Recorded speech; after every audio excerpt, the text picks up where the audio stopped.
Bom, nós iniciamos então o nosso segundo momento da Liga de Anestesia Virtual, onde a intenção é mesmo não ter mais fronteiras do conhecimento, compartilhar informação e receber todo mês um colega ilustre que possa realmente passar na prática, além da teoria, mas principalmente na prática, algo que está aí muito bem avançado quanto à tecnologia.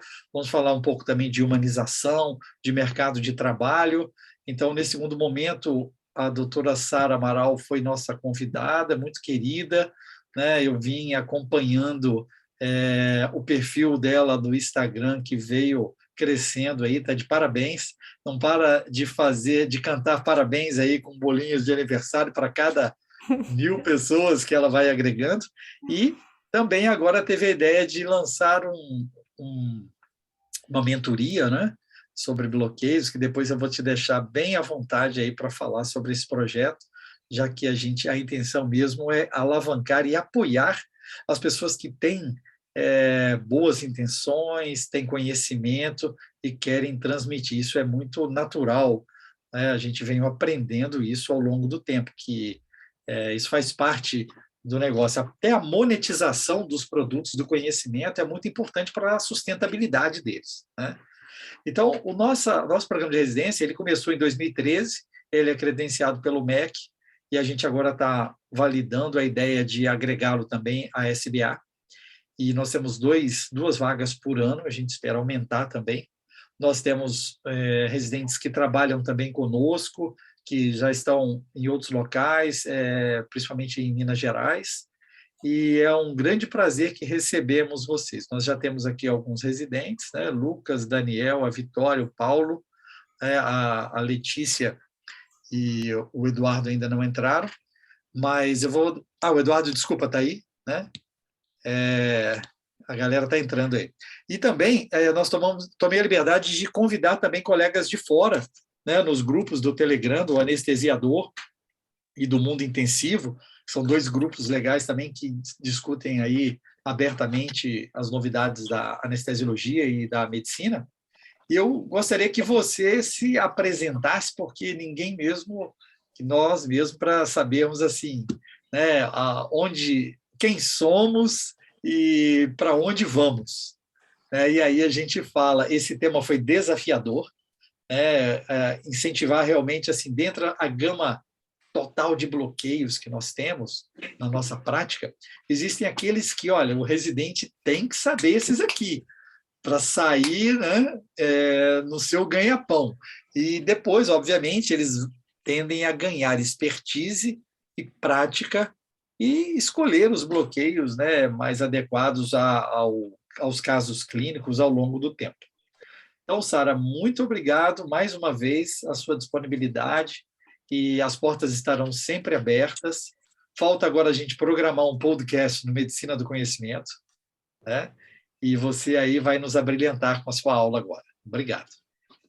Obrigada por toda essa introdução maravilhosa. Muito obrigada pelo convite, estou muito feliz de estar aqui com vocês. E então, meu nome é Sara, para quem não me conhece, eu tenho uma página no Instagram chamada Blocker Girl, a menina dos bloqueios, porque, enfim, desde que me puseram o ultrassom na mão, literalmente, que eu fiquei apaixonada por esse negócio aí, e não para de crescer, não sei como nem porquê, mas eu acho que é muito mágico e é uma coisa que eu faço muito na minha prática, praticamente só faço. Eu faço um pouquinho de todas as especialidades, mas se me deixarem eu estou na sala da ortopedia, então eu faço muito bloqueio e, enfim, está claro que eu amo ensinar, então o Blocker Girl nasceu dessa paixão dupla de anestesia regional, por gostar de ensinar. Nasceu até de uma forma bem inocente, de uma brincadeira, e cresceu da forma que cresceu. E enfim, hoje realmente eu tive, posso dizer, a grande sorte de poder lançar o meu primeiro curso. Depois eu falo um pouquinho mais dele à frente, mas este é um curso, não é só uma mentoria, é curso mesmo, com aula, tudo, em que a gente aborda a anestesia regional de fio a pavio, de uma forma online. Mas enfim, eu acho que vou começar com a aula e depois um pouquinho mais à frente eu volto a falar. Eu queria dizer também que o tema que me deu foi muito difícil, sim. Sim, foi muito difícil escolher os bloqueios e inclusive eu vou já partilhar a tela e começar a apresentação, porque o meu primeiro slide já começa a propósito de... opa, eu só preciso, por gentileza, que me deixes compartilhar a tela, porque como eu não sou o anfitrião... Isso, perfeitamente. Eu vou colocá-la como anfitrião.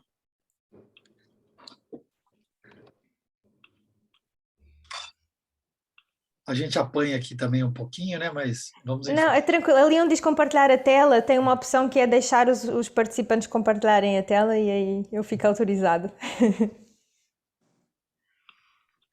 Vou escolhê-la. Ok. Ok. Então, ok. Então eu vou... Opa. Vou compartilhar então aqui a minha tela. Ok. Estão a ver a capa da apresentação, certo? Perfeito. Ok. Então tá. Então, enfim, como eu dizia, isto para mim foi um tema bastante desafiador e a minha vontade é dizer que são, quais é que são precisos todos. É realmente o que eu tenho vontade de responder. Porquê? Porque quanto mais bloqueios nós tivermos para tirar da manga ou da cartola, mais planos B, C e D nós temos para oferecer aos nossos pacientes. Então eu tenho muita vontade de dizer que quanto mais melhor. Mas como isso não é possível em todos os cenários, eu tentei então pensar como é que eu havia de trazer uma lista. E aí eu pensei, na verdade eu vou tentar ver o que é que já há de experts, se alguém já estudou, já publicou isso de alguma forma. E na verdade lembrei-me do plano do Reino Unido. Lá no Reino Unido, em 2020, eles fizeram este editorial que eles chamaram de Plan A Blocks, portanto os bloqueios de plano A, que seriam então bloqueios que todo anestesiologista deve saber. Eles pensaram em bloqueios de alto valor, portanto, bloqueios que resolvessem várias situações clínicas, que fossem fáceis de aprender, que fossem, enfim, fáceis de divulgar, de espalhar e fáceis de implementar. Então, eles saíram-se com esta lista do plano A, que são então estas que estão aqui dentro do rosinha, que são 7 bloqueios. Então, eles fizeram um top 7, o top 7 dos bloqueios que realmente eles pensam que todo anestesiologista deveria sair da residência sabendo fazer. E reparem que temos 2 de membro superior, que são, eles consideraram o interscalénico e o axilar, 3 de membro inferior, que seria o femoral, o canal dos adutores e o ciático por via poplítea, e 2 faciais, o eretor da espinha e o bloqueio da bainha dos retos, que inclusive acredito que foi uma surpresa para muita gente, que não está aqui o TAP, não está aqui o quadrado lombar, enfim, podemos depois, se quiserem, discutir um pouquinho sobre o porquê destes bloqueios e não outras opções.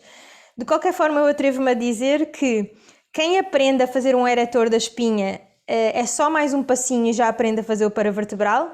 Quem aprende a fazer o reto da bainha dos retos, mais um passinho faz o TAP, e quem faz TAP, mais um passinho faz o quadrado lombar. Então, acaba que, tal como o femoral, se bem que eles aqui puseram os dois, tanto o femoral como o canal dos adutores, porque eu ia dizer que quem faz femoral faz canal dos adutores. Então assim, nós conseguimos estender um pouquinho mais esta lista. E depois aqui eles consideram basicamente... Opa! É ao vivo essa live. De bloqueios. Se por gentileza, acho que é Henrique, se puder desligar o seu microfone, por favor. Sou eu. Até que está a aparecer aqui. Enfim, todos os outros bloqueios, eles consideram então bloqueios de plano B, C, D, quando estes bloqueios de plano A não funcionam, ou porque são bloqueios avançados e que eles consideram que não é o primeiro bloqueio que uma pessoa vai aprender, como por exemplo o quadrado lombar. Aí eu até concordo muito com esta lista, porque como eu digo, tem bloqueios aqui que se a pessoa sabe fazer esse, facilmente avança para o outro. Então eu resolvi manter o meu plano da aula de hoje de acordo com o plano A dos bloqueios do Reino Unido. E para vocês, eu acho que isto é super interessante. Eles têm, está aqui o site isto é o Original Anesthesia do United Kingdom, é o site deles. E no site deles, eles têm muita coisa sobre estes bloqueios do plano A. Nomeadamente estes 2 pósteres. Tem um póster para membro... Bem, tem os 7 bloqueios aqui nos 2 pósteres, bem bonitinhos, com resumo, com anatomia, assim, bem... Não dá para ler nada aqui, mas a ideia era só que vocês saibam que se entrarem na página deles, conseguem estes 2 pósteres num PDF de alta resolução, que vale a pena dar uma vista de olhos. Este outro estudo achei também interessante trazer, porque foi um estudo agora de 2021, que foi tentar estabelecer aquilo que deveria ser o currículo obrigatório de anestesia regional dentro de uma residência. E então eles tentaram ver qual o número mínimo de bloqueios para que as pessoas ficassem proficientes e quais bloqueios deviam entrar nessa lista. Então entra um pouquinho no mesmo raciocínio. E reparem que a maioria dos bloqueios periféricos eles consideraram ali um N de 16 a 20 para a pessoa ficar proficiente. Já na EuroAce eles consideraram mais, mas os bloqueios periféricos foi isso aí. Então eu achei interessante trazer esse número, porque inclusive já me perguntaram isso algumas vezes. Quantos é que eu tenho que fazer para ficar proficiente? E pela primeira vez eu encontrei essa informação num estudo. Então 16 a 20 basicamente de cada bloqueio. Aqui eu sei que não dá para ler nada, tenham calma, já vou ampliar o que interessa. Mas o que eu quero dizer é que eles consideraram também alguns bloqueios imprescindíveis. O que eles consideraram, os bloqueios que eles consideraram imprescindíveis a aprender na residência, seria o interscalénico, o axilar, o femoral e o poplíteo, o ciático por via poplítea. Reparem que estes 4 estão no plano A dos bloqueios do plano A do Reino Unido também. Outra coisa que eu achei muito interessante deste estudo é que eles foram procurar outras competências que a pessoa deve ter em anestesia regional que não estão relacionadas à execução do bloqueio em si. Então, por exemplo, saber manejar as complicações de bloqueio periférico, principalmente a intoxicação sistémica associada ao anestésico local, saber fazer a analgesia para a fase de transição em que o bloqueio está a desaparecer e o paciente vai ficar com dor, que é uma coisa que nós aqui no Brasil normalmente já não acompanhamos o paciente nessa fase. E outras bem interessantes foram de saber discutir a anatomia antes de fazer um bloqueio. Uma que eu achei o máximo aqui, esta penúltima, de demonstrar a eficiência e saber manejar o tempo de um paciente que vai fazer o bloqueio para não atrapalhar o andamento do centro cirúrgico. Eu achei demais eles porem isto como uma competência necessária, e se vocês forem a ver, é totalmente necessária. Ninguém consegue bloquear se atrasar muito o andamento do centro cirúrgico. Enfim, discutir riscos e benefícios, as complicações já estavam ali em cima, saber discutir os bloqueios em trabalho com equipe, com o cirurgião. Então eu achei interessante trazer estes estudos e estes pontos, porque não é só saber bloquear que uma pessoa que faz anestesia regional tem que saber mais coisas. Para o resto da aula, eu trouxe este consenso internacional, que é agora de fevereiro de 2022, portanto é extremamente recente.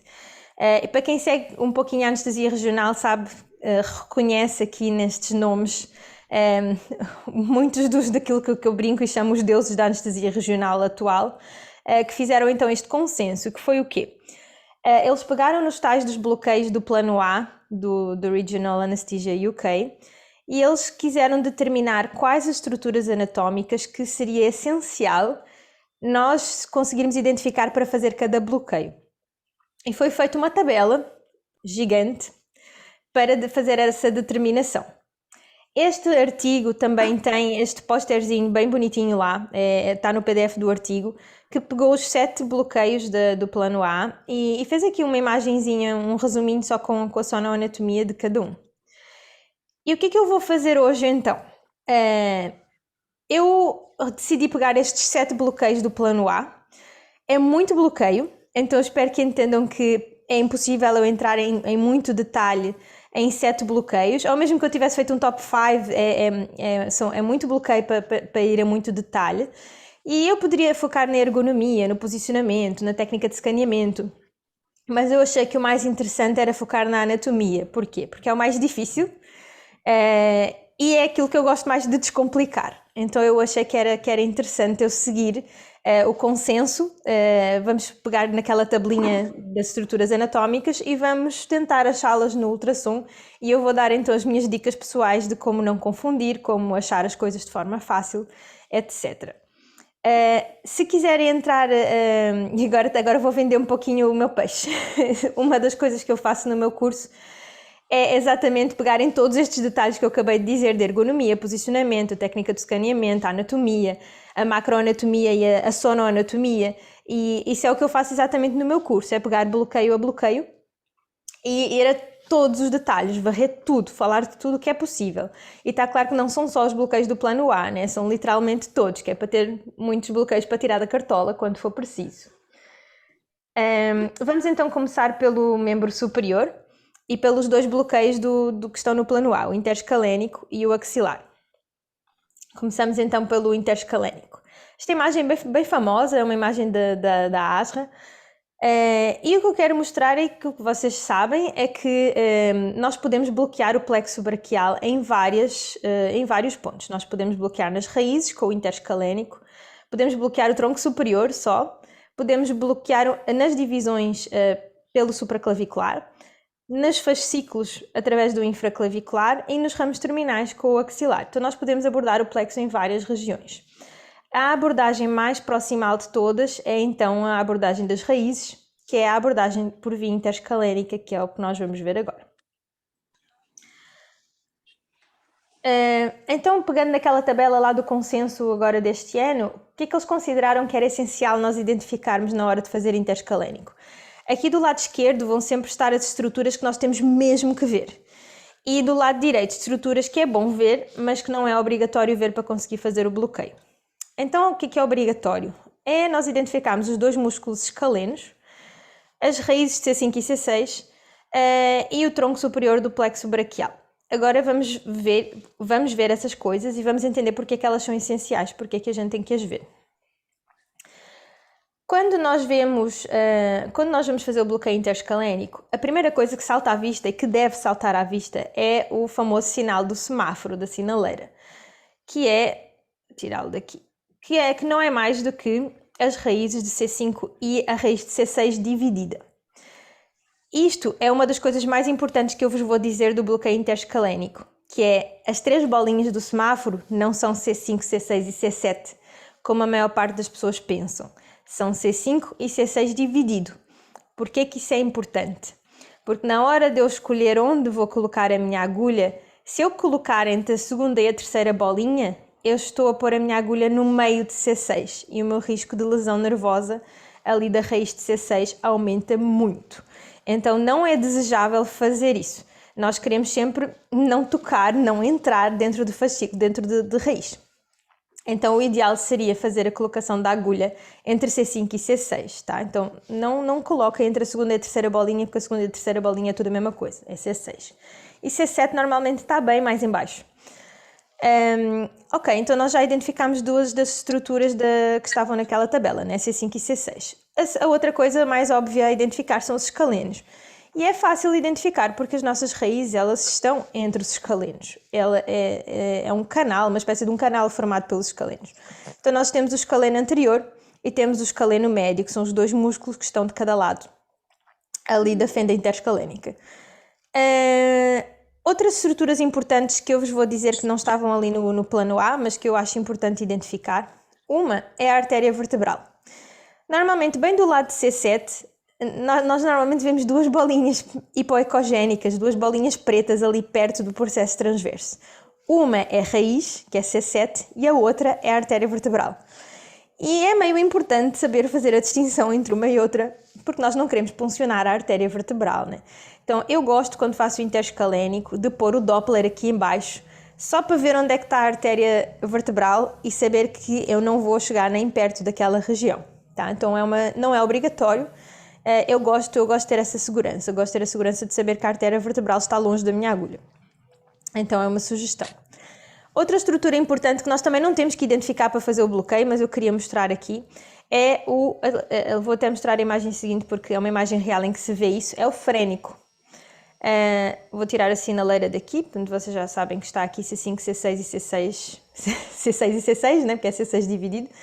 E olha aqui que bonitinho, este nervo é o frénico. Como é que vocês identificam o frénico? Eu preciso de identificar o frénico? Não.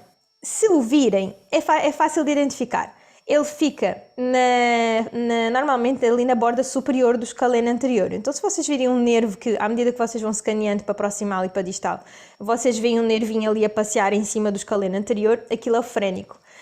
Vai mudar o bloqueio, vocês fazerem com o frénico mais para lá, o frénico mais para cá? Provavelmente não. A taxa de bloqueio do frénico no interescalénico é quase 100%. Então, não é... Assim, é curioso ver onde é que ele está, não é essencial. O que é essencial é vocês saberem isso, que quase em 100% das vezes ele vai acabar por ser bloqueado e vai provocar uma paralisia hemidiafragmática ipsilateral ao bloqueio, que nas pessoas saudáveis não tem repercussão importante, mas num DPLC pneumopata tem, e nós devemos evitar ao máximo fazer este bloqueio nesses casos.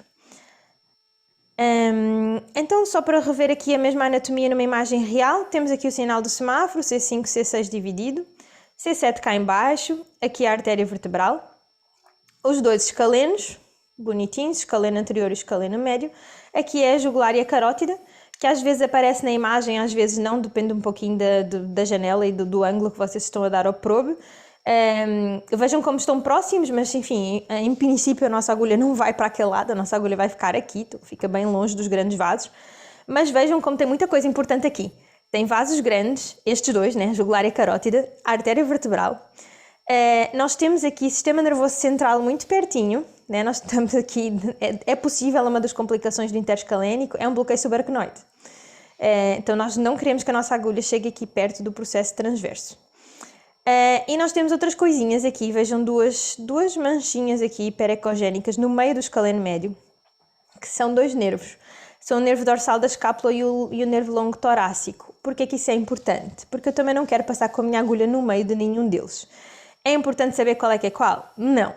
Qual é o segredo? Se vocês virem bolinhas brancas no meio do escaleno médio, fujam delas, tá? Não, só fujam delas. Vocês não querem passar com a agulha nem perto delas porque podem fazer lesão nervosa. Então o interescalénico ele é muito interessante, porque ele é um bloqueio excelente para o ombro, ainda é o padrão padrão ouro para o ombro. Tecnicamente ele é fácil, porque reparem, aqui eu estou extremamente superficial, então é muito fácil alinhar a agulha no interescalénico. Eu vou quase sem linha reta, eu vou com a agulha quase paralela ao probe, então é um bloqueio tecnicamente fácil. Só que eu tenho o risco de bloqueio frénico, de puncionar jugular, carótida, artéria vertebral, nervo dorsal da escápula longo torácico e fazer uma haki. Então, apesar de tecnicamente ser fácil, não sugiro que este seja um bloqueio de entrada para começar a bloquear. Ele é fácil, mas ele tem é o bloqueio com mais complicações possíveis. Então é um bloqueio para fazer quando já se tem um pouquinho de mão no alinhamento, porque nós temos muita estrutura nobre da qual nós queremos fugir. Então, de interescalénico é isso. Sintam-se à vontade para fazer qualquer pergunta de qualquer coisa que eu não falei, porque, como eu disse, eu estou-me a focar na anatomia, tá? Mas nós podemos discutir outras coisas relacionadas a estes bloqueios ou outros, como vocês quiserem. Vamos então à abordagem por via axilar. Então, na via axilar nós vamos abordar os ramos terminais, então nós vamos numa porção muito mais distal do plexo. E o que é que nós temos que ver no bloqueio segundo aquele consenso internacional lá? Temos que ver os vasos axilares, que na verdade são a primeira coisa que a gente procura, o tendão conjunto, e já vou falar da importância de ver o tendão conjunto, e está claro os 4 nervos que nós pretendemos bloquear, que são o mediano, o músculo cutâneo radial e o ulnar. Ora aqui a imagenzinha esquemática de sonoanatomia. A artéria axilar é o que nós procuramos, né? Nós mal pomos o probe, nós vamos à procura da artéria axilar. Normalmente tem várias veias axilares que nós resolvemos o problema de não as puncionar fazendo uma compressãozinha com o probe, né? Nós ocluímos as veias e elas deixam de ser um problema. E depois nós vamos à procura dos nervos. Perdão. E vamos à procura de outra coisa que muita gente não procura, mas devia, que é o tendão conjunto. E eu vou martelar um pouquinho aqui no tendão conjunto antes de ir aos nervos. Porquê? O tendão conjunto, ele é nós temos que ver o tendão conjunto na hora de fazer o bloqueio do radial, que fica aqui mais em baixo. Porquê? Primeiro, a presença do tendão conjunto ajuda-nos a identificar o radial, que é um dos nervos mais difíceis de identificar na hora de fazer este bloqueio. Segundo, o tendão conjunto, ele contém o anestésico. Quando nós injetamos ali, ele contém o anestésico e deixa o anestésico ficar onde nós queremos, que é à volta do radial. E o que acontece quando nós fazemos o bloqueio? Eu já vi muita gente fazer isso e muita gente me vem falar disso, que eu fiz o axilar e o radial falhou. Eu fiz o axilar e o radial falhou. Estava a ver o tendão conjunto. Quem? O quê? Não. Então assim, está aí a causa da falha.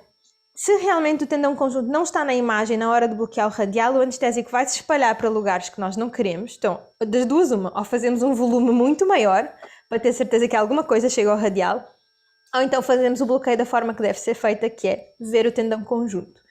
Então, como eu digo, a maioria das pessoas que eu conheço não dá importância ao tendão conjunto e não gosta de fazer bloqueio axilar porque diz que falha o radial. Esse é o motivo. Então, a partir de hoje, se vocês tiverem falha do radial, já sabem que provavelmente é porque o tendão conjunto não estava na imagem. Não deixem de pôr o tendão conjunto na imagem, pelo menos na hora de bloquear o radial. E eu tenho quase certeza que as falhas de radial vão acabar. Ok, vamos ao resto dos nervos.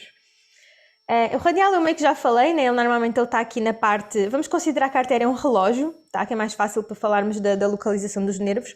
E o radial normalmente está ali entre as 5 e as 6 horas, tá? Ele normalmente está debaixo da artéria. O mediano, normalmente ele está entre as 11 e a 1, digamos assim. O ulnar costuma estar do lado do mediano, portanto ali às 2, 3, ou às vezes ele está longe aqui no meio das veias. E depois ali entre o bíceps e o coracobraquial, normalmente tem um nervo fusiforme, que até costuma ser dos mais fáceis de achar, porque ele é muito fácil ele é bem identificável, porque ele é um fusinho no meio dos músculos ali, que é então o músculo cutâneo. Passando para uma imagem de sonoanatomia real, esta imagem é a imagem do esquema anterior, portanto as coisas estão exatamente na mesma posição. Vemos as 3 veias que estavam na imagem, o músculo cutâneo... desculpem, o músculo cutâneo está aqui. Isto aqui é outro nervo que às vezes aparece, que não é muito importante a gente identificar porque o anestésico sempre vai parar ele, que é o cutâneo medial do antebraço, tá? Mas ele é sempre bloqueado porque ele está sempre pertinho do mediano. Então temos o mediano, o ulnar, o radial, o tendão conjunto e aqui então o músculo cutâneo, como eu já tinha mostrado. Outra imagem completamente diferente. Vem o músculo cutâneo normalmente super fácil de identificar. O tendão conjunto, bem bonitão. E aqui temos o radial, o ulnar e o mediano. Vejam que aqui ele não está às 12 horas, ele está aqui mais para as 11. Então assim, qual é a dificuldade de fazer o axilar? Tecnicamente, mais uma vez, é um dos bloqueios mais fáceis de fazer, porque é muito superficial. Reparem que os nervos aqui estão encostados quase à pele. Então é extremamente fácil de alinhar a agulha no axilar. A maior dificuldade é identificar os nervos. Principalmente porque nesta parte do plexo braquial existe uma variação anatómica muito grande. Que inclusive, eu até trouxe aqui no slide a seguir, vou só mostrar-vos este videozinho do bloqueio e já vos mostro as variações anatómicas possíveis. Então aqui era só para mostrar o músculo cutâneo, aqui em cima o mediano, o ulnar e o radial. Neste caso eles estão em posições típicas, vejam como tinha um monte de veias aqui, que foi só comprimir a imagem para elas desaparecerem. E aqui o músculo cutâneo entre o bíceps e o coracobraquial. E agora o que eu queria mostrar era isto. Esta imagem eu acho muito boa, porque ela mostra-nos as distribuições possíveis dos nervos. Então, se nós soubermos onde é que é mais provável eles estarem, nós também vamos encontrá-los com maior probabilidade. E principalmente nós temos que saber que é muito comum que eles não estejam onde a gente quer. E que estejam em localizações que não são consideradas anómalas, são consideradas variações anatómicas. Não sei se vocês têm essa informação, essa noção, mas só 60% da população é que tem o plexo braquial como ele é desenhado na maior parte dos livros. Ou seja, 40%, que é quase metade, tem outra configuração do plexo. Então, realmente, o plexo braquial tem muita variação e a maioria das variações estão na região axilar. Também tem algumas a nível interescalénico, mas a maioria estão a nível axilar. Então, não deixem de fazer o bloqueio do plexo braquial por via axilar, porque não estão a ser capazes de identificar os nervos. Só tenham em mente que eles podem estar noutra localização. Então, por exemplo, aqui, neste primeiro, o nervo mediano, como eu disse, a maior parte está aqui entre as 11 e a 1. Reparem que somados aqui os dois temos 70% dos casos, mas ele pode estar até aqui embaixo. Então é possível, se vocês virem um nervo aqui embaixo e outro aqui, pode ser radial e mediano ali embaixo. Então tem muita coisa que é possível. E aqui, por exemplo, o lunar. O mais comum é que ele esteja nesta região aqui. Mas ele também pode estar aqui em cima, como estava inclusive naquela imagem da Naisora, e pode estar aqui mais juntinho com o radial. E o radial, o mais comum é que fica aqui em baixo, mas às vezes ele vai um pouquinho mais para lá, um pouquinho mais para cá. Agora, nunca está nesta região aqui, portanto, se vocês virem um nervo aqui já vão saber que ele nunca vai ser o radial. Então, enfim, eu gosto muito deste esquema por causa disso. Vocês ficam na cabeça qual é a margem em que eu vou procurar os nervos, e onde é que eles em princípio não estão. Passando então agora para o membro inferior. Vamos ver então o femoral, o canal dos adutores e o ciático por via poplítea, seguindo este mesmo esquema que nós fizemos para os outros dois. Então, para o femoral, o que é que nós temos que ver no femoral? O femoral é um dos bloqueios mais fáceis de fazer pela facilidade que nós temos em identificar as estruturas e por ser superficial. Então, nós procuramos a artéria femoral. O músculo grande que está por baixo ali, que ocupa praticamente a imagem toda, é o ilíaco, e vamos procurar, é claro, o nervo femoral, e nós temos que procurar a faixa ilíaca porque é a faixa que a gente tem que furar para chegar ao nervo. O bloqueio do nervo femoral é um dos bloqueios que eu indico. Tá lá embaixo. Por gentileza, gente, desculpa, Sara, as pessoas que estão com o microfone aberto, é só abrir, só se for fazer perguntas, tá joia? Obrigado. Obrigada. O bloqueio do nervo femoral é um dos bloqueios que eu indico como bloqueio de iniciantesíssimo, assim, é aquele que é para começar mesmo. Porque é fácil identificar as estruturas, ele é extremamente superficial, então é dos mais fáceis de alinhar. Eu não tenho nenhuma estrutura muito nobre e a única que eu tenho nobre é a artéria femoral. O pior que pode acontecer é eu puncionar a artéria femoral e é numa região que é compressível, que é facilmente compressível. Então, mesmo que eu faça a pior coisa possível, que é puncionar a artéria femoral, é só ficar a comprimir ali durante um pouco que eu resolvi essa complicação. Então, é um bloqueio que tem poucas complicações, é fácil fazer e é fácil de ver a anatomia. Então, é um bloqueio muito bom para começar. Então, o que é que a gente vai ver no bloqueio do nervo femoral? Nós vamos procurar ali o famoso NAV, né? Nervo, artéria, veia. Então, normalmente vemos primeiro o nervo femoral, depois a artéria femoral e depois a veia. Numa imagem talvez um pouquinho mais fidedigna da realidade, é mais ou menos isto que nós vemos. Normalmente nós nem vemos a veia por dois motivos. Primeiro, porque nós não costumamos pôr o probo tão medial. E depois porque normalmente nós temos o hábito de comprimir, já entrar a comprimir, né? A comprimir a imagem. Então quase sempre a veia já está ocluída e nós não a vemos. Mas ela está lá e se vocês aliviarem a pressão e forem para medial vão vê-la. Mas normalmente o que nós vemos é a artéria femoral e o nervo femoral. E o femoral, ele é muito fácil de identificar porque ele é enorme, ele é grande, ele é bem hiperecogénico, portanto é bem branco. Ele pode ser redondinho, mas normalmente ele é fusiforme. Então vocês veem uma imagem fusiforme, bem hiperecogénica ao lado da artéria, não tem o que enganar, aquilo ali é o nervo. E a faixa ilíaca? Nós temos duas faixas que nós temos que furar para chegar ao nervo femoral. Inclusive, para quem fazia pela anatomia, era a técnica do duplo clique, né? Esse duplo clique eram as duas faixas. Era a faixa lata, que é a faixa mais superficial, e a faixa ilíaca. O nervo, ele está abaixo da faixa ilíaca, então realmente a gente tem que ver a faixa ilíaca e furá-la para chegar ao nervo femoral. E aqui então este músculo, esta massa muscular grande, que normalmente é a única que aparece na imagem, é o músculo ilíaco. Aqui numa imagem real, então, nós vemos a artéria. Esta imagem tem uma coisa que eu vou aproveitar para dizer uma coisa muito errada, digamos assim. Apesar da gente ver bem bonitinho a artéria, a veia e o nervo, qual é o meu objetivo? O que é que eu quero ver na imagem? O que é que eu vou bloquear? Eu vou bloquear o nervo, certo? Então, o nervo, e isto é a dica para qualquer bloqueio, o nervo é que deve estar no meio da imagem. O nosso alvo, o nosso motivo de interesse da imagem é o que deve estar no centro, tá? Então aqui, por exemplo, vejam que se eu fosse fazer o bloqueio com esta imagem, o nervo está aqui, eu estou a vê-lo todo. Sim, eu estou a ver o nervo. Mas e onde é que eu vou ter espaço aqui para manobrar a agulha? Como é que eu vou ver a agulha? A minha agulha vai aparecer aqui já em cima do nervo. Então esta não é a imagem ideal, tá? A imagem ideal era chegar tudo ali para o lado, deixar o nervo no meio e deixar espaço para manobrar. E eu gosto desta imagem exatamente para me fazer lembrar de sempre dizer isso, de que nós devemos deixar o nosso alvo mais no meio e deixar espaço para nós conseguirmos ver e manobrar a agulha sem bater em nada importante. Então, esta imagem, apesar de nós vermos bem o nervo, o nervo devia estar medial e não os vasos.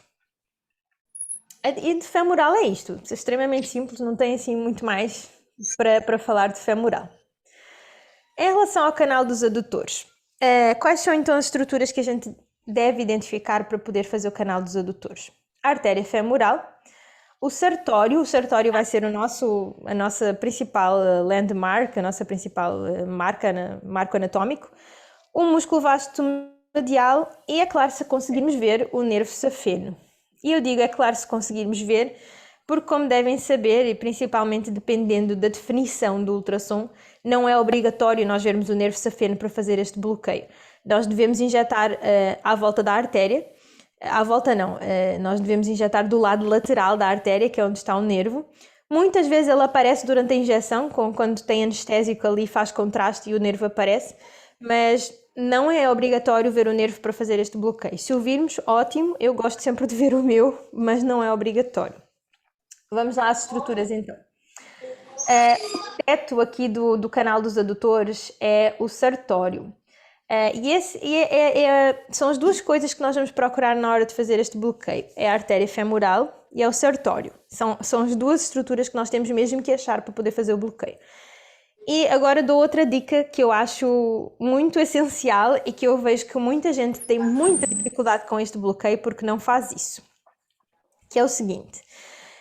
Reparem que nós estamos à procura de uma artéria que nesta parte da coxa já não é tão grande como era ali na região inguinal, na coxa, que é uma estrutura anatómica grande. E se nós não pusermos o probo exatamente em cima dela, nós, como é óbvio, não a vamos ver, né? Então, se nós estivermos um pouquinho mais para medial ou um pouquinho mais para lateral, nós perdemos a artéria. Então, como é que nós fazemos para achar? E que é realmente a maior dificuldade de todo mundo que começa a fazer canal dos adutores. Não tenham medo de correr a perna, a coxa. Peguem no probe, assim, quase tudo o que nós fazemos na anestesia regional são movimentos finos. Tudo é fininho. Tudo é um tiltzinho, um coisinho com a agulha, tudo é fino. Aqui não. Aqui é movimento grosseiro. Pega no probe, põe na coxa e corre a coxa inteira. Com um movimento grosseiro rápido. Em 3 segundos vocês acham a artéria, eu prometo. Vocês põem o probe e em 3 segundos fazem um movimento rápido para cima e para baixo, para medial e para lateral e vocês acham a artéria, não tem como. E não é como eu vejo muitos colegas fazerem, por isso é que eu digo, é uma das exceções em que nós fazemos um movimento grosseiro. Eu vejo muitos colegas que põem o probe num ponto da coxa, né, medial da coxa, e não saem dali, e ficam o probe para cá, um pouquinho para cá, um pouquinho para lá, um pouquinho para lá, e não acham a artéria, não vão achar nunca assim. Não tem que ter medo de correr a coxa para achar as estruturas. Enfim, correram a coxa, acharam a artéria femoral, acharam o sartório. Vocês já devem ter reparado que a artéria se movimenta por baixo do sartório. O sartório a relação anatómica dos dois vai variando ao longo da coxa. E isso é importante. É importante se nós estamos a pensar fazer este bloqueio com o intuito de não ter bloqueio motor ou não. Se não importa o bloqueio motor, vocês podem fazer em qualquer parte. Não vai fazer diferença. Mesmo que façam muito proximal e vá anestésico para o femoral ou que pegue o nervo para o vasto medial, que vai dar um pedacinho, um pouquinho de bloqueio motor, não tem problema. Mas se vocês querem mesmo fazer este bloqueio com o intuito de não dar bloqueio motor, o ideal é fazer o mais distal possível.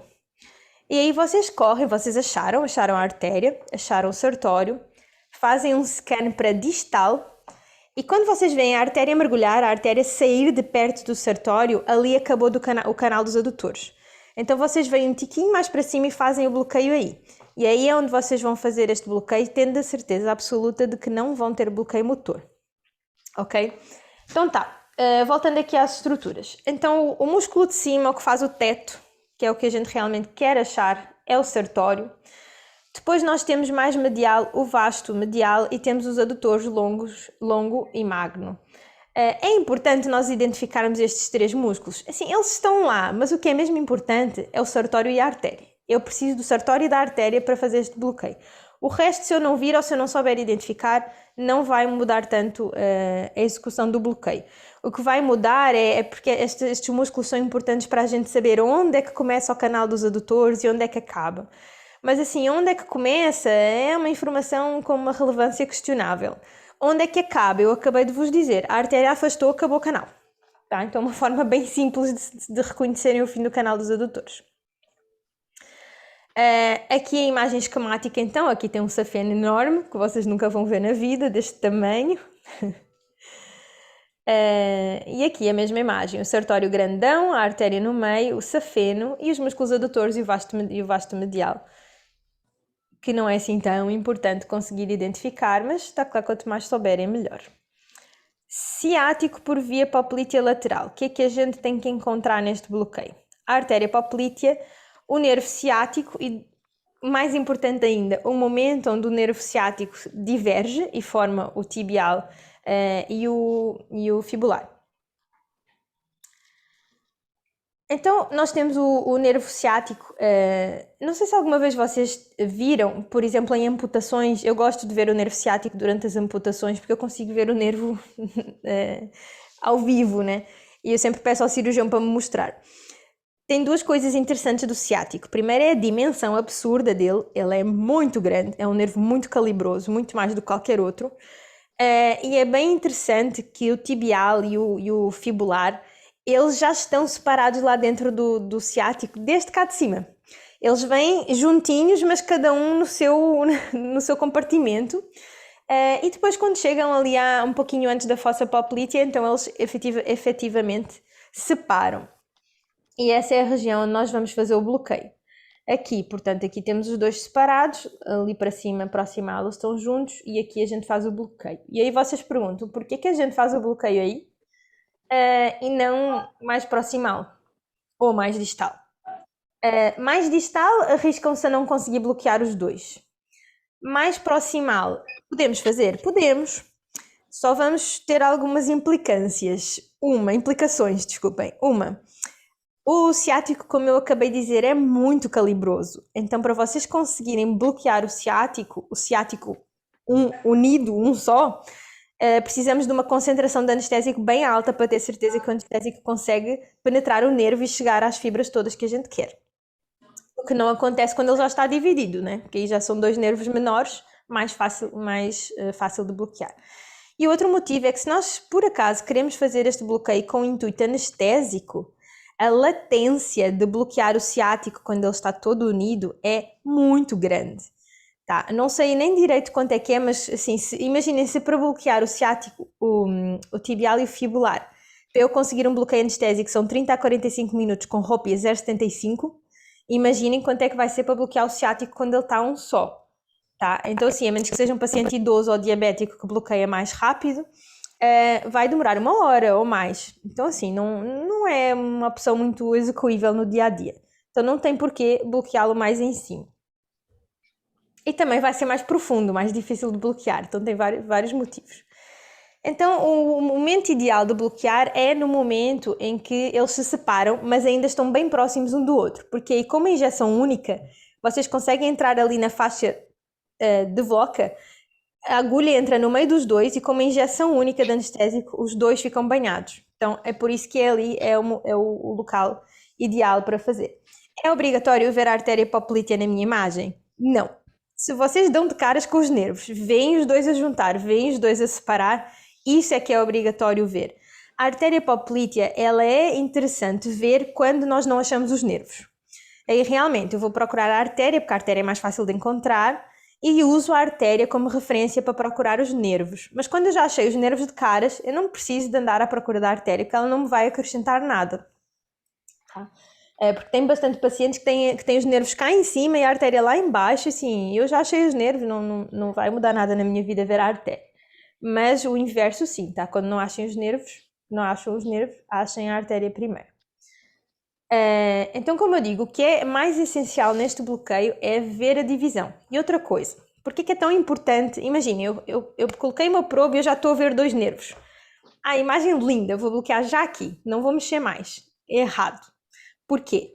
Vocês têm que ter certeza que aquilo é o tibial e o fibular, porque pode ser que já seja o fibular dividido em fibular superficial e profundo e vocês vão bloquear aqueles 2 e perder o tibial, perder a metade do vosso bloqueio. Então sempre devemos escanear para proximal, ver eles juntarem-se e formarem o ciático e escanear de volta para distal e ver o momento em que eles se dividem.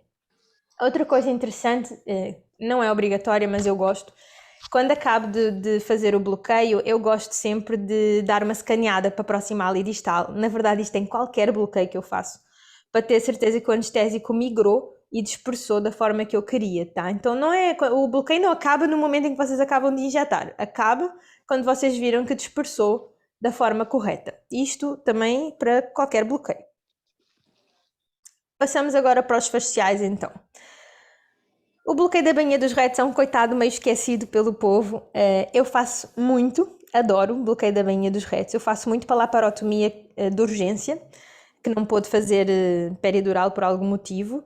E é um bloqueio super fácil e que fica excelente. O que a gente tem que identificar? O músculo reto do abdômen e as suas bainhas, anterior e posterior. O peritônio é bom identificar também. E a linha alba é bom identificar. E, se nós identificarmos bem todas as estruturas, nós identificamos melhor o músculo também. O que é que eu quero dizer com isto? Aqui na linha mediana, o único músculo que nós temos é o músculo reto do abdômen.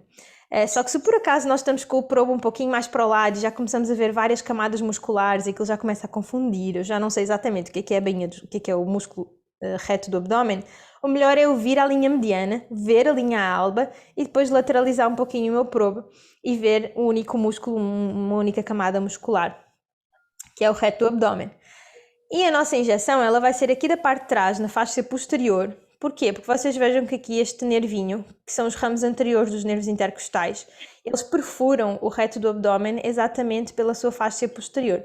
Então, se eu injetar abdômen aqui, eu vou pegar estes ramos, com certeza, e vou bloquear toda a linha mediana da parede abdominal. Toda não, desculpem, normalmente é acima do umbigo, tá? Então o que é que eu vejo na imagem? A imagem mais simples à face da Terra. Eu vejo pele, tecido subcutâneo, eu vejo um único músculo ali, que é o músculo da bainha que é o reto abdominal, e depois vejo então aqui uma linha dupla, que eu já vou mostrar numa imagem de ultrassom real, uma linha dupla que é a fáscia posterior do músculo, do músculo reto abdominal, e depois colados temos a faixa transversálias e o peritônio. Qual é o problema deste bloqueio? É o peritônio. O peritônio está aqui, tipo, eu vou pôr a minha agulha a milímetros da cavidade abdominal. Só que esta faixa, ela é grossa. Agora, falando em termos práticos, quando a gente a fura, é muito nítido o clique. Dá para sentir muito bem o cliquezinho de furar a faixa. Então, muito dificilmente a agulha vai para lá disso. Também não é o primeiro bloqueio que eu vou ensinar a ninguém, tá? Este é um bloqueio que a pessoa faz quando já sabe alinhar a agulha. Mas, tecnicamente, ele é extremamente simples. E vocês veem normalmente esta abertura de faixa linda, não tem mais lugar nenhum, não tem mais nenhum bloqueio facial que dê uma abertura de faixa tão bonita como a abertura do bloqueio da bainha dos retos. Então esta é a tal da linha dupla que vocês veem. Eu quero passar com a minha agulha desta primeira linha e não da segunda. E vocês pensam, meu Deus, mas isso está muito próximo. Realmente. Tem algumas técnicas para fazer isso, mas principalmente esta faixa, ela é espessa, então vocês sentem bem o clique, sentem bem que passaram e não vão passar mais do que aquilo. E vamos ao último então, que é o plano do eretor da espinha, o ESP. O que é preciso identificar? A costela, o processo transverso, os músculos eretores da espinha e a pleura. E quando nós vamos injetar, nós vamos então injetar em cima mesmo do processo transverso. Depois aqui tem várias variações, né? Tem aquele que é aqui mais para o lado que é o retrolaminar, tem aquele que é um pouquinho mais para aqui que é o MTP, mas enfim, o ESP propriamente dito foi descrito e é feito em cima do processo transverso. Qual é o objetivo do eretor da espinha? Por que este bloqueio é tão bom? Então dá para fazer tanta coisa com ele. Esta coisa aqui em baixo, esta estrutura, é o ligamento costotransverso. E este é o ligamento que separa tudo do espaço paravertebral. Isto aqui em baixo é o espaço paravertebral. Reparem onde é que eu estou a injetar. Nós estamos a injetar em cima, praticamente, do ligamento costotransverso. Então o que é que nós esperamos e porquê é que nós fazemos um volume elevado neste bloqueio? Que a nossa esperança é que uma parte atravesse o ligamento costotransverso e chegue ao espaço paravertebral, onde estão os nervos espinhais, que é o meu objetivo primário neste bloqueio. Tá? E é por isso que vocês vejam que à frente eu tenho o gânglio simpático. Vocês já viram, já aconteceu com vocês alguma vez fazer um eretor da espinha e o paciente ter hipotensão? É porque chegou ao espaço paravertebral e deu uma bloqueadinha unilateral, se o bloqueio tivesse sido unilateral, no gânglio simpático. Então é possível sim. A anatomia é também bem simples, nós temos que identificar então o processo transverso. Aqui nós temos os músculos eretores da espinha e se estivermos a fazer a nível torácico temos o romboide e o trapézio, mas enfim, no ultrassom para este bloqueio não é tão importante distinguir os músculos uns dos outros, é sim importante ver uma massa muscular e o processo transverso.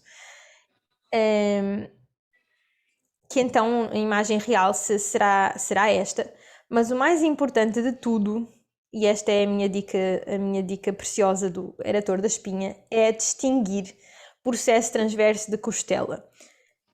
Tenho vários colegas que detestam o eretor da espinha porque dizem que nunca pega.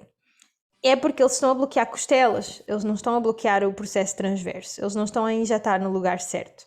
Vejam a diferença. O processo transverso, ele é quadrado, ele é um retângulo, é quadrado, é plano.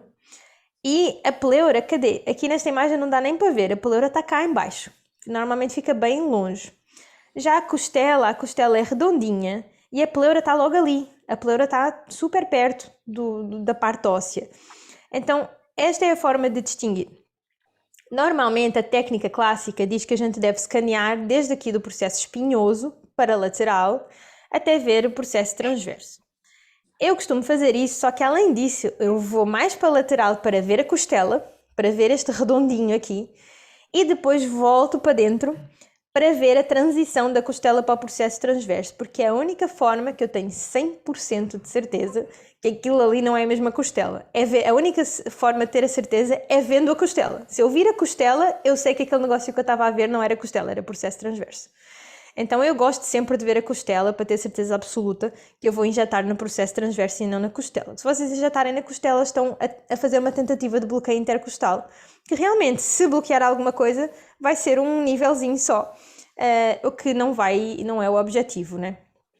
Então esta para mim é a maior dica de eretor da espinha, é saber fazer esta distinção para que o bloqueio não falhe.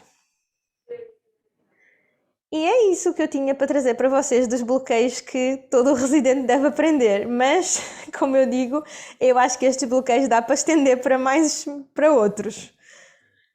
E vou interromper aqui o compartilhamento da minha tela. E foi isso. Perfeito. Muito obrigado, Sara. Foi bem elucidativo. Na verdade, eu acho que foi provocativo. A intenção era ser provocativa, porque para mostrar que, obviamente, não se tem o tempo suficiente para esgotar, né, mesmo que seja um bloqueio, mas você, de uma forma muito didática, fez essa jogada. Aí eu vou deixar aqui algum dos as pessoas que estão assistindo também sejam à vontade para fazer alguma pergunta, mas eu já vou começar assim, te perguntando, o que você prioriza mais, volume ou concentração? Ou isso depende de cada ponto que você escolhe? Depende do bloqueio. Se for fascial, com certeza volume, porque não adianta eu fazer 1% e 5 ml que não chegam a lugar nenhum. Então o fascial precisa do volume, então eu faço, se for preciso eu faço 0,125 se o problema for concentração. facial precisa do volume. Já se for bloqueio de nervo, depende do meu objetivo, depende se é anestésico ou se eu quero que seja anestésico ou analgésico, mas aí priorizo muito mais a concentração do que o volume, então aí depende. Bela resposta. Alguém gostaria de fazer alguma pergunta? E em relação a agulhas, nós temos nem sempre disponível agulhas sonossensíveis na nossa prática. Então, às vezes, ou a gente vai usar o Abbocate 18, que não tem o dispositivo de segurança, ou uma agulha de hack 22, né, porque ela é mais comprida.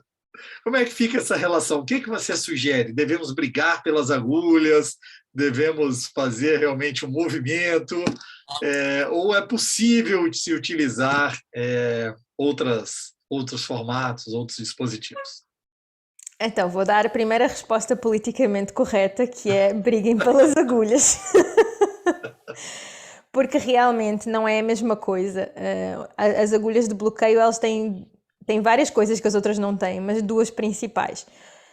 Aliás, na verdade é uma que dá duas consequências, que é o facto de elas serem rombas. Então, o que é que isso permite? Primeiro, que o risco de lesão nervosa reduza bastante. E segundo, o facto de elas serem rombas permite-nos sentir os cliques quando nós atravessamos as estruturas. Então, realmente são os ideais. Não sendo possível, entre hack e um Abbocate, com certeza a hack. O Abbocate, ele é super cortante, é a agulha mais cortante que nós usamos, né? O bisel dela é extremamente, enfim, cortante. Então, nós não vamos sentir clique de nada, ela simplesmente vai atravessar tudo sem a gente sentir nada. E o risco de lesar o nervo com o Abbocate é enorme. Já para não dizer que o Abbocate 18 é 18, é um canhão ali, é um canhão cortante. Então essa é uma agulha que eu peço a todo mundo, pelo amor de Deus, não usem. Já a agulha de Hack 22, é claro que o ideal seria não usar, mas eu acho um pouquinho menos ruim. Porque ela também é cortante, sim, mas não é tão cortante como a Abbocate. Então, alguns cliques a gente ainda consegue sentir. E ela é muito mais fininha, né? Então, assim, se ela fizer algum estrago, não vai ser o estrago de um Abbocate 18. De qualquer forma, o que é que eu sempre oriento, e infelizmente tem muita gente ainda que só tem a agulha de Hack 22 para fazer o bloqueio, qual é a minha opinião? Muita gente pergunta, você faria ou não faria? Olha, eu prefiro um bloqueio feito com uma agulha de Hack 22 do que um paciente com dor. Mas nós temos que ter ainda mais cuidado em ver aquela agulha. Nós temos que ver a agulha, porque ela corta. Então, assim, a facilidade que a gente tem de atravessar o nervo com uma agulha de Hack é muito grande. Sem nós notarmos, né? A única forma que nós notamos é o paciente a dizer ai, e eventualmente nós vermos que fizemos isso. Então, felizmente, eu tenho agulhas adequadas, não preciso de passar por isso, graças a Deus. Mas, se puderem usar agulha, se só tiverem agulha de Hack 22, a única coisa que eu penso é que tem que ter mais cuidado. Tem que ter mais cuidado na visualização da agulha, os movimentos têm que ser mais finos, mais suaves, para não fazer um movimento brusco que vai dar na cara do nervo, né? E só tem um bloqueio que eu não faria com a agulha de Hack 22, que seria o interscalénico. Porque no interscalénico o nervo ele está muito nu. Ele quase não tem tecido conjuntivo ali, é nervo, aquilo é tudo tecido nervoso ali. Então, se a gente atravessa o interscalénico com uma agulha de Hack 22, a maioria das vezes não vai acontecer nada, mas pode acontecer. Então, eu que jogo sempre um pouquinho mais pelo seguro, só não faria um interscalénico com uma agulha de Hack 22. Os outros, com muito amor e carinho e vendo a agulha, até vão. Bom, e algum colega aí, ou algum residente gostaria de fazer alguma consideração? Agradecer aí a presença dos que nos visitam aí, né? O Pássaro, o Maurício, Laísa, né? E identificado como iPhone, não dá para saber. Você queria Pablo, falar... Opa, pode falar, parceiro. eu queria perguntar para ela, esse bloqueio do reto, ela usa para quê? Abdominal. Laparotomia. É Antes ou depois? Então, como normalmente, porque assim, uma laparotomia eletiva, vamos convir que os bloqueios faciais não seriam a primeira alternativa, né? A peridural ainda é, para o tórax já está a deixar de ser, mas para o abdômen ainda é considerado o padrão ouro. Então, eu só faço bloqueio para laparotomia quando é urgência, em que eu não pude fazer peridural. E como tal, como é urgência, eu não vou fazer no início. Eu preferia fazer no início, mas como normalmente eu faço para laparotomias de urgência, eu faço no fim. E aí a sua pergunta deve ter a ver com curativo, né? Exato. Sim. Então, tem duas formas de fazer. Ou depende de como é que a enfermagem faz o curativo. Eu já trabalhei em lugares em que fazem um curativo tão fininho que não atrapalha o meu bloqueio. Então eu posso deixá-las fazer o curativo e faço o bloqueio depois. Mas não é assim na maior parte dos lugares. Na maior parte dos lugares aquele curativo é um gigante. Então o que é que eu faço? Depois de uma relação de muito amor e carinho com a enfermagem, eu faço o bloqueio de forma totalmente estéril antes delas porem o curativo. Então eu vou lá, faço o meu bloqueio estéril, é um dos poucos bloqueios que eu faço de forma totalmente estéril, faço e depois elas fazem o curativinho delas, mas isso exige muito amor com a enfermagem, A que altura interrompê-las. do abdômen você faz o bloqueio? Faz no meio da incisão? Sim, eu faço, porque assim, quando eu faço a bainha dos retos para laparotomia, eu não faço só o bloqueio da bainha dos retos, porque a bainha dos retos é só para a linha mediana e é principalmente para a parte superior. Então eu normalmente faço um quadrado lombar bilateral, lá embaixo, para o andar inferior, ou TAP, se eu não conseguir fazer o quadrado lombar por algum motivo, e aqui para cima faço a bainha dos retos bilateral, são 4 bloqueios. Por isso é que eu digo, exige muito amor com a enfermagem. Obrigado. Mas fica muito bom. Show. Agora que eu vi aí que o iPhone aí é o seu fã número 1 aqui no Espírito Santo, o Leonardo, foi através dele que eu te conheci, Oh, amante que dos sucesso! bloqueios regionais aí. E aí, sobre seu curso, você quer falar, Leonardo, alguma coisa? Não, não, só dá. Deixa eu falar. Quer que eu falo? Só dá os parabéns mesmo aí. Parabéns aí pela iniciativa aí, Pablo. Que bom, graças a Sara aí. Sara, queria que você falasse então sobre o seu on-block, para que a gente Sim. deixasse gravado também e pudesse divulgá-lo. Muito obrigada. Então, eu lancei há pouco a primeira turma do Unblock, que é um curso de bloqueio. A gente fez esse trocadilho de unblock, seria tipo para desbloquear o medo de bloquear, desbloquear o conhecimento em bloqueio, enfim. E o Unblock é um curso 100% online, de aulas. Opa, alguém está a dizer que o microfone não está a funcionar, não é o meu, não? Ah, não, tá. Não, está ok. Que é um curso 100% online de aulas ao vivo.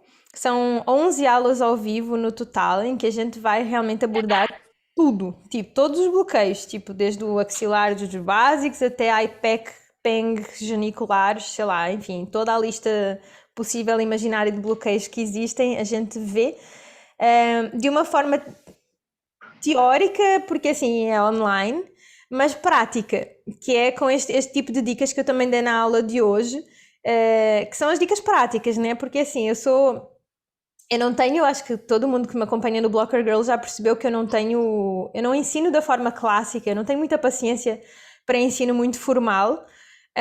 Eu gosto de ir direto ao ponto, de ir direto às coisas práticas. E o Unblock é isso. É do início ao fim, desde a anatomia. A aula de hoje, que nós vamos ter hoje mais tarde, chama-se Anatomia Descomplicada. Então, assim, realmente é pegar em tudo, desde a física do ultrassom até a anatomia, até todos os bloqueios, de forma a que a pessoa mais distraída e mais com déficit de atenção, que é o meu caso, à face da Terra, consiga ouvir. Então é isso, o Unblock. Nós vamos lançar outra turma, não temos data ainda, porque ainda agora começámos a primeira, mas já temos tanta gente interessada noutra turma que provavelmente vamos lançar nos próximos meses. E é isso, ficam convidados, obviamente, a participar, será um prazer enorme. E é isso.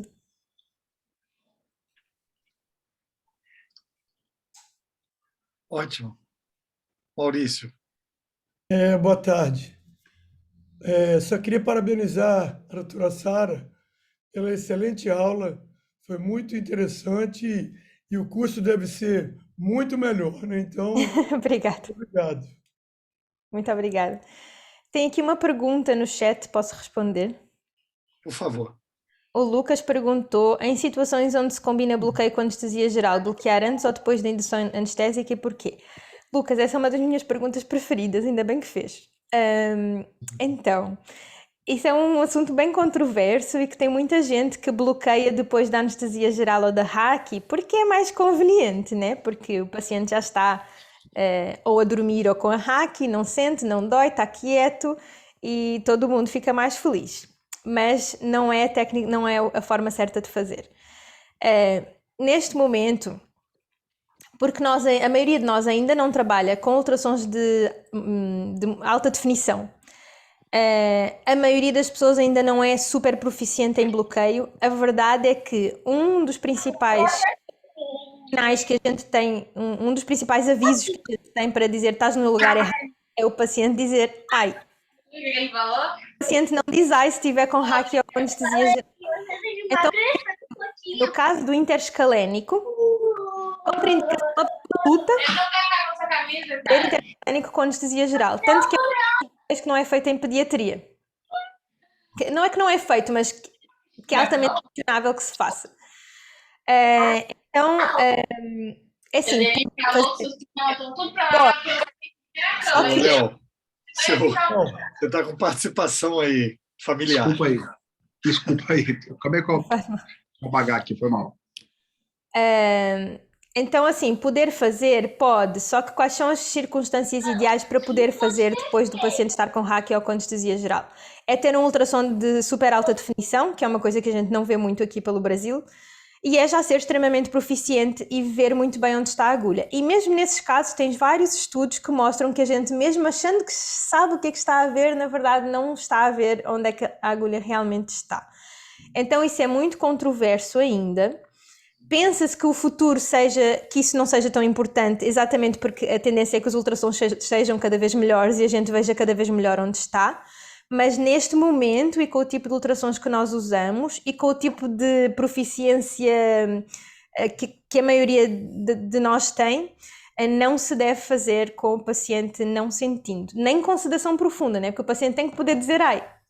Ou dizer sentir parestesia, quer dizer, o paciente não vai dizer sentir parestesia, né? Mas vai dizer que sentiu um formigamento ou uma coisa qualquer, ou vai dizer ai porque doeu. Então é muito importante que a gente não perca esse parâmetro de segurança para nós e para o paciente. Muito bem. A questão, muitas vezes a gente complementa, né? Exatamente como o paciente no pós-cirúrgico, no final da cirurgia, na verdade, você acaba pensando num bloqueio analgésico, né? Principalmente as paredes de parede, né?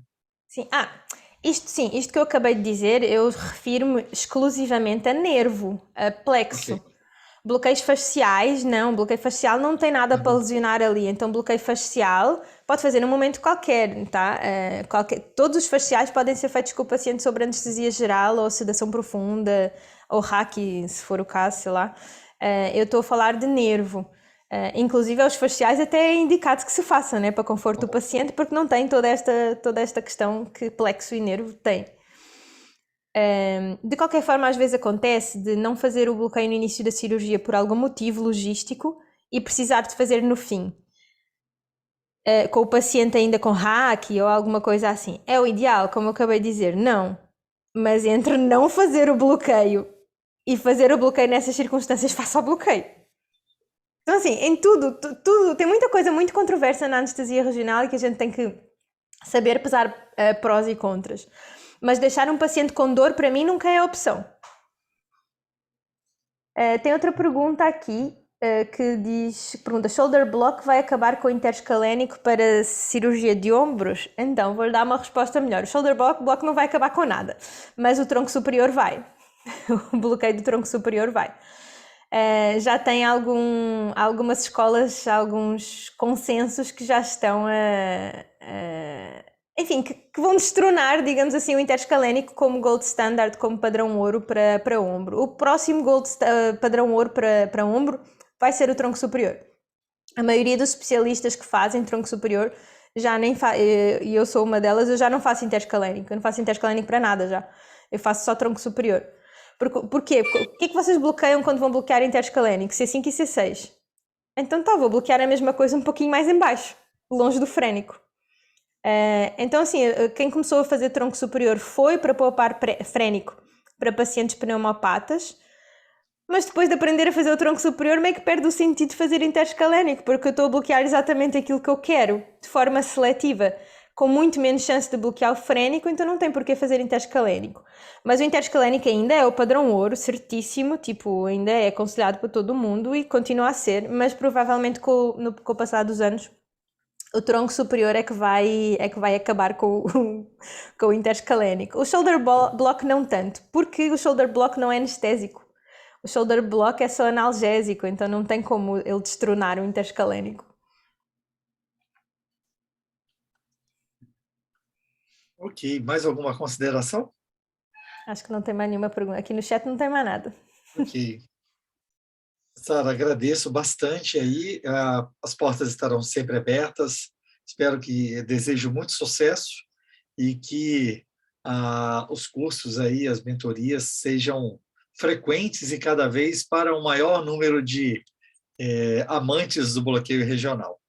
Tá Muito certo? obrigada. E aí espero conhecê-la pessoalmente nos próximos congressos, né, que estão retomando, né, e também o convite para o nosso podcast aí no Medicina do Conhecimento, tá bom?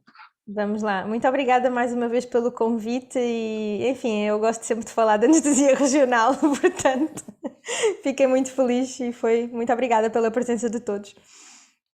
Obrigado a todos aí e depois, se você nos permitir, vai ficar reservado para os nossos alunos para assistirem posteriormente, porque realmente as informações foram, né, muito fáceis e didáticas e eu acho que realmente merecem replay, tá bom? Ok. Muito Obrigado, obrigada. então. Boa noite a todos aí, bons estudos e até a próxima.